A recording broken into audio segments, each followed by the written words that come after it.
Hello students, आज मैं जो चैप्टर लेके आया हूँ आपके लिए बहुत ही इंपॉर्टेंट चैप्टर है। वो मैं लेके आया हूँ ऑपरेटिंग सिस्टम। इससे नीचे जो मैंने इसके पहले सॉफ्टवेयर पढ़ाया, जो चैप्टर था वो था सॉफ्टवेयर और उसके टाइप। तो इस जो आप लोगों को मैंने पढ़ाया था सॉफ्टवेयर और उसके टाइप, उसकी लिंक मैंने डिस्क्रिप्शन में नीचे दे दी है। तो सबसे पहले आपको क्या करना है, वो चैप्टर एक बार पढ़ लेना है। उसके आगे हम लोग यहाँ से स्टार्ट करेंगे और जो भी कंटेंट हम लोग लिखेंगे भी, तो पहले हम लोग वो कंटेंट लिख लेंगे, उसके बाद हम लोग ऑपरेटिंग सिस्टम पे पहुंचेंगे। आइए बात करते हैं हम लोग ऑपरेटिंग सिस्टम की। लास्ट क्लास में मैंने बात की थी सॉफ्टवेयर की, सॉफ्टवेयर क्या होते हैं, कितने टाइप के होते हैं, और इंटरप्रेटर क्या है, कंपाइलर क्या है, इसके बारे में बहुत सारी बात की थी। यूटिलिटी सॉफ्टवेयर क्या है। आज हम लोग उसकी एक कैटेगरी उठाकर चलते हैं।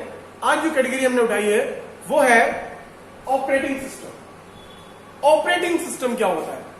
ऑपरेटिंग का मतलब क्या होता है? ऑपरेट का मतलब होता है चलाना, और सिस्टम हम लोग किसको बोलते हैं? कंप्यूटर सिस्टम को। मतलब ऐसा कंप्यूटर सिस्टम, ये कह सकते हैं ऐसा सॉफ्टवेयर जो आपके कंप्यूटर सिस्टम को चला दे, वो क्या होगा? ऑपरेटिंग सिस्टम होगा।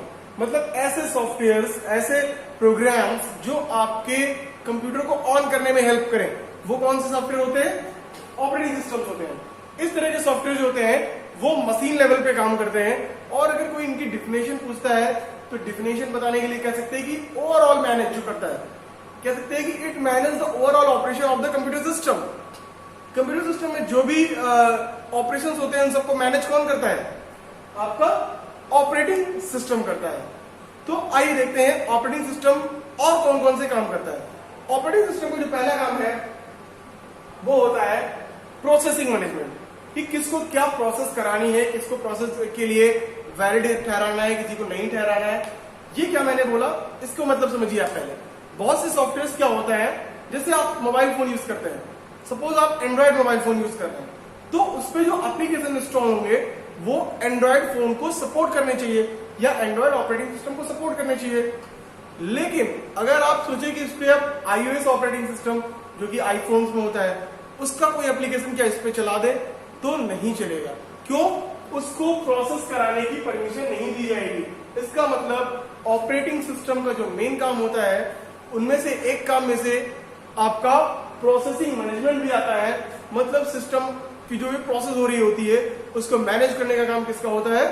ऑपरेटिंग सिस्टम का होता है। दूसरा है मेमोरी मैनेजमेंट। मेमोरी मैनेजमेंट क्या है? सिंपल सी बात है, आप लोग देखते होंगे कि जब आप लोग कंप्यूटर ऑन करते हैं तो माई कंप्यूटर्स में एक आता फोल्डर। माई कंप्यूटर में आपकी क्या बनी होती है? ड्राइव बनी होती है। और माई कंप्यूटर फोल्डर तभी आएगा जब आपका कोई ऑपरेटिंग सिस्टम पड़ा होगा। और दूसरी बात कि ड्राइव जो बनी है वो कैसे बनाते हैं? आप मेमोरी स्पेस से बनाते हैं। सपोज आपने एक छोटा सा एग्जाम्पल ले लेते हैं, देख लीजिएगा। एक छोटी यूनिट ले लेते हैं। सपोज 100 GB की आपके पास कुल हार्ड डिस्क थी जो 100 GB थी। अब उसको आपको 3 ड्राइव में बनाना है, C drive, D drive, E drive में।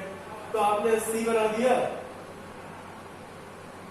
सी ड्राइव, इसको आपने कर लिया 70 GB, और आपने डी ड्राइव किया 15 GB, और आपने ई ड्राइव किया। तो ये पार्टीशन जो आप बना रहे हैं, ये दिखने में जरूर आपको हार्डवेयर का काम लग रहा होगा कि सर ये मेमोरी हमने डिवाइड की, लेकिन इसको मैनेज करने का काम ऑपरेटिंग सिस्टम का होता है। कि C drive, D drive, E drive में कितनी मेमोरी एडजस्ट करना है, ये सब हम लोग ऑपरेटिंग सिस्टम की हेल्प से ही कर पाते हैं। तीसरा जिसका काम दिख रहा है input output management. Input output management क्या कीबोर्ड को ऑपरेटिंग सिस्टम कंट्रोल करता है? क्या माउस को ऑपरेटिंग सिस्टम कंट्रोल करता है? क्या प्रिंटर को ऑपरेटिंग सिस्टम कंट्रोल करता है? जी हाँ, बिल्कुल करता है।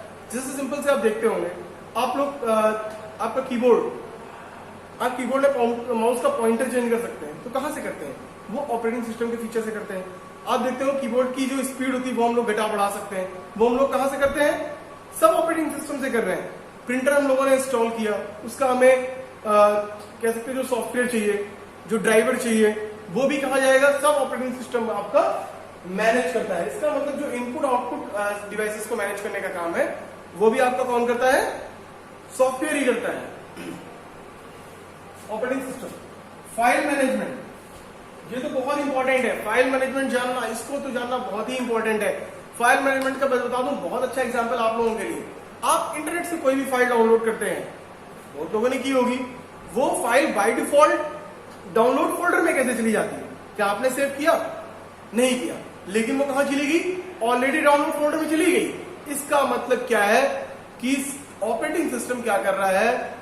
फाइल मैनेजमेंट का भी काम करता है। कौन सी फाइल कहां जानी है, कौन सी फाइल कहां स्टोर होनी है, ये सारा काम कौन करता है? ऑपरेटिंग सिस्टम कर रहा है। जैसे कि आप कंप्यूटर में कोई फाइल अगर सेव कीजिए, अगर आप कोई इसका फिक्स पाथ हम ना दे तो बाय डिफॉल्ट अपने आप फाइल कहां चली जाती है? माय डॉक्यूमेंट में चली जाती है। अब माय डॉक्यूमेंट में फाइल कैसे चली गई? तो आपको पता होना चाहिए क्यों से चली गई भाई।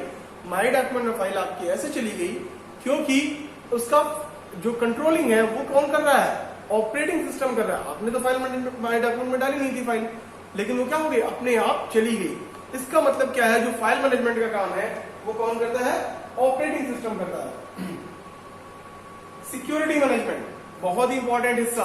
आप लोग अपने मोबाइल में पैटर्न लॉक लगाते हैं या स्क्रीन लॉक लगाते हैं या फिंगरप्रिंट लॉक लगाते हैं, ये सारा कंट्रोल कौन कर रहा है? ये सारा कंट्रोल भी आपका ऑपरेटिंग सिस्टम कर रहा है। जैसे आप कंप्यूटर ऑन करते हैं, लिख के आता है एडमिनिस्ट्रेटर और नीचे पासवर्ड। एडमिनिस्ट्रेटर को पासवर्ड कौन दे रहा है?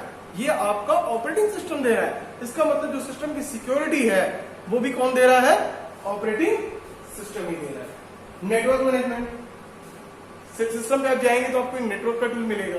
आपको दो ऑपरेटिंग सिस्टम अगर आपस में अटैच करने हैं, उसके लिए भी आपको क्या होना चाहिए? ऑपरेटिंग सिस्टम की कॉन्फ़िगरेशन होनी चाहिए। अगर ऑपरेटिंग सिस्टम को फीचर नहीं पता है तो दो सिस्टम आप आपस में कनेक्ट भी नहीं कर पाएंगे, क्योंकि ऑपरेटिंग सिस्टम जो होता है वो कनेक्टिविटी की भी फीचरिंग आपका देता है। कहीं भी पे अगर नहीं भी हो तो आपको इसके लिए अलग से एक सॉफ्टवेयर डाउनलोड करना पड़ता है, एनओएस, नेटवर्क ऑपरेटिंग सिस्टम। जब कभी बहुत ज्यादा प्रॉब्लम आती है तो आप लोग उसको एनओएस यहाँ पे इंस्टॉल करते हैं, तब जाके आपकी नेटवर्क की प्रॉब्लम दूर होती है। तो इस तरह की ये सारा काम जो मैनेज करने का होता है ये ऑपरेटिंग सिस्टम का ही होता है। अब ऑपरेटिंग सिस्टम के कौन कौन से टाइप, ये तो हो गए उनके फीचर्स। आप लोग फीचर्स डालेंगे और ये सारी हेडिंग्स आप लोग नोट कर लेंगे। अब बात करते हैं उसके टाइप्स की। टाइप में कौन कौन से? Single user type, multi user type, single tasking operating system, multi tasking operating system, time sharing operating system. बहुत सारे ऑपरेटिंग सिस्टम है। सिंगल टास्किंग मतलब उस पर केवल एक काम होगा। मल्टी यूजर ऑपरेटिंग सिस्टम, नाम से लग रहा है बहुत सारे यूजर होंगे। Multi user operating system. Multi tasking operating system, एक साथ कई सारे टास्क आप इसमें कर सकते हैं, जैसा कि आपका विंडोज में देखिए कितने सारे काम आप करते हैं। और आपका सिंगल टास्किंग कह सकते हैं, आपका डॉस, एक ही यूजर काम कर सकता है। तो इस तरह से इसके बहुत सारे टाइप्स होते हैं जिनको आप समझ सकते हैं ऑपरेटिंग सिस्टम यूज करके। आज मैंने आपको बताया features of operating system and types of operating system. अगली क्लास में हम लोग बात करेंगे सम कॉमन ऑपरेटिंग सिस्टम्स के बारे में जो कि आजकल मार्केट में यूज में है। तो मिलते हैं नेक्स्ट क्लास में, तब तक के लिए